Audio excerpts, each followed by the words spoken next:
Chapter 18, Sloka 74.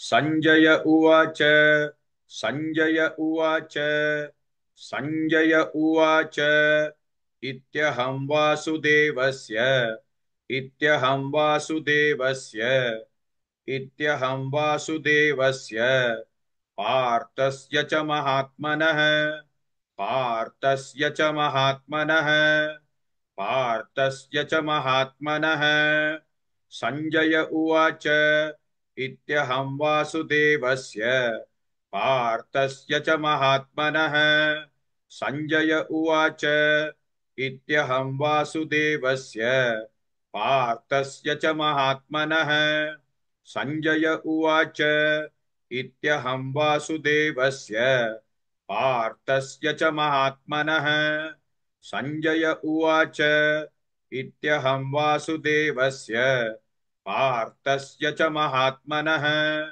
Sanjaya Uvacha Ityaham Vasudevasya Partasya cha Mahatmanah Samvadamimamashrosham Samvadamimamashrosham Samvadamimamashrosham Adbhutam Romaharshanam Adbhutam Romaharshanam Adbhutam Romaharshanam Samvadamimamashrosham Adbhutam Romaharshanam Samvadamimamashrosham Adbhutam Romaharshanam Samvadamimamashrosham Adbhutam Romaharshanam Samvadamimamashrosham Adbhutam Romaharshanam Samvadamimamashrosham Adbhutam Romaharshanam Sanjaya Uvacha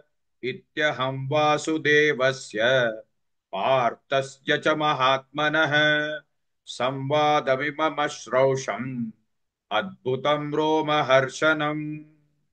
Please like and share this video because you could be instrumental in helping someone around the world recite the Srimad Bhagavad Gita, thereby helping them to have a life of unending opulence, victory and prosperity.